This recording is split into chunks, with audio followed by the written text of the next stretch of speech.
Yo, what's up guys? I chose to break my anime fast by finally catching up and watching Demon Slayer Season 3, the Swordsmith Village arc. I was definitely very interested and excited where the show was going to go after the very, very exciting and entertaining Entertainment District arc.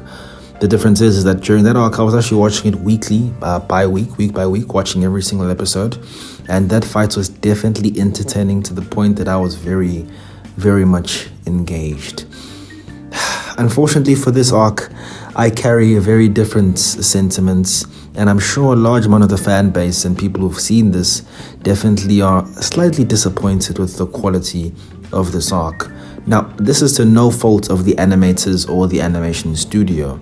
With the content that they had to work with, they definitely did their best and they definitely produced a high quality show, and it was very interesting and exciting, and the animation and the fights and stuff were all very, very cool. But I'll be honest, objectively to the previous arc, it's not hitting as much as we would have hoped to. It's especially jarring if you go from an arc that is extremely exciting, maybe perhaps a 8 out of 10 arc, if we're considering the build-up and the action, and then to go to something that's more so perhaps maybe on the 7 out of 10 overall. And this is unfortunately where Demon Slayer definitely does falter. While it definitely is a high-octane and interesting battle anime, in terms of a narrative perspective, the show is definitely sorely lacking.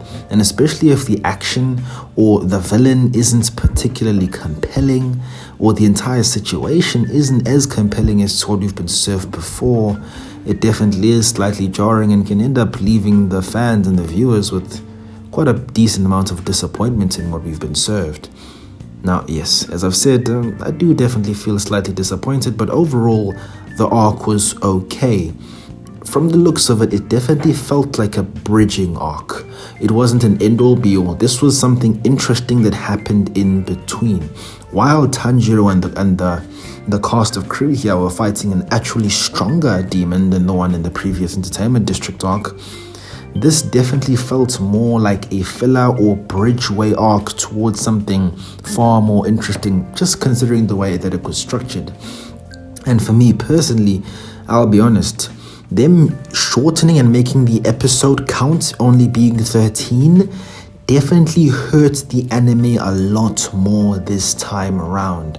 For the previous time, I was actually a bit disappointed that it was going to be short once again, and we weren't going to be getting the 24 episode thriller that we got with the first season of Demon Slayer. So when we finally get over to this one and it's shorter and the quality isn't really hitting that hard in terms of the content, that's what I'm saying.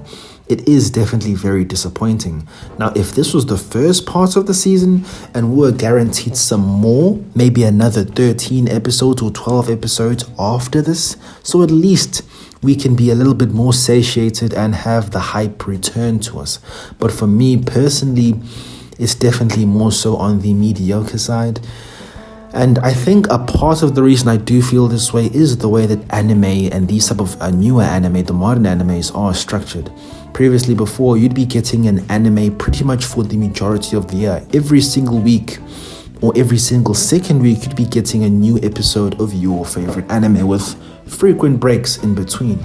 Now, with this new structure is that they're doing it a lot like television shows, and they're dropping one season, usually consisting of 20, 23, 24, 25 episodes a year, and that's all you have to deal with. But the thing is, there's a lot of time that it transpires before you go ahead and watch the new season. For me personally, I had to go over and watch a recap just so I can refresh the memory on what was happening. So because of that, there is a little bit of more pressure that is placed upon Demon Slayer to blow us away because of the way that everything is structured.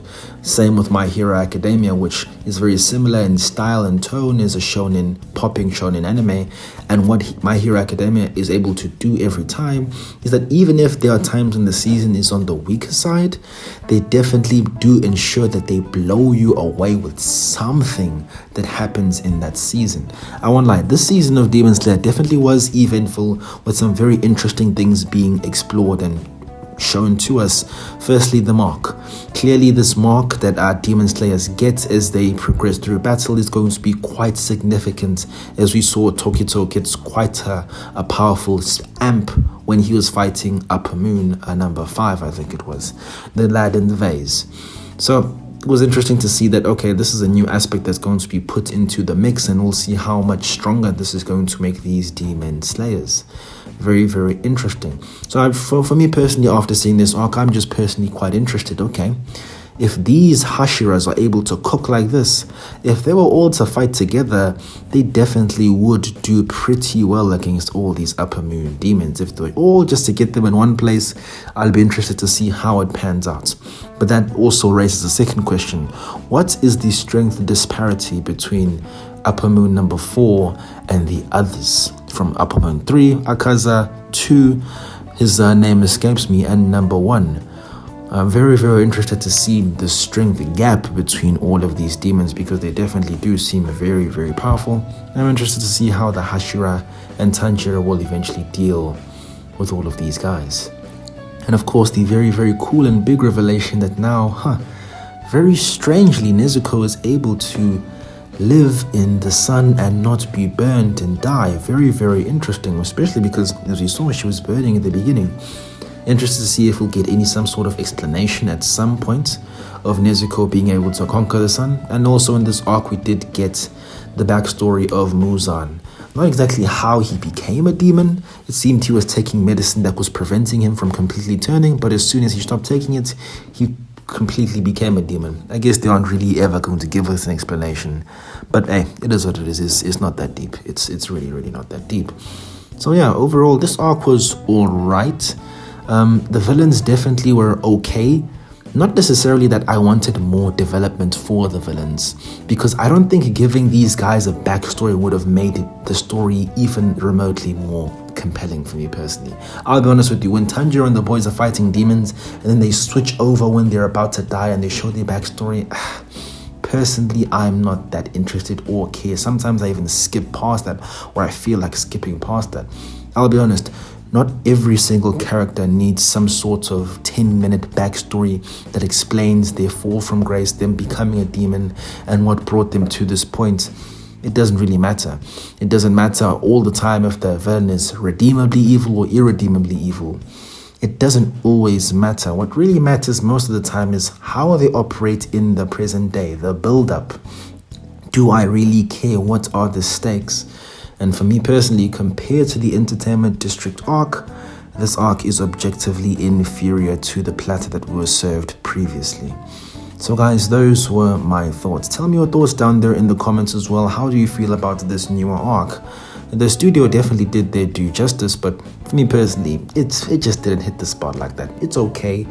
I'm still going to be watching Demon Slayer as it continues, and I'm very interested and excited to see what else is going to come from these guys. UFO Table definitely knows how to do their work, and I'm interested to see what's coming next. From what I hear, the next coming arc is going to be the Hashira training arc. Interested to see that pan out. It's just a shame that we have to wait pretty much an entire year before we get some more content. For me personally, that this definitely does matter, especially considering how little content we're getting, and especially because the content covered for me just personally wasn't that compelling. So unfortunately, because of that, yeah, I'm not so excited for the next arc, but it's all right. Season 1 and Season 2 of Demon Slayer were absolutely great.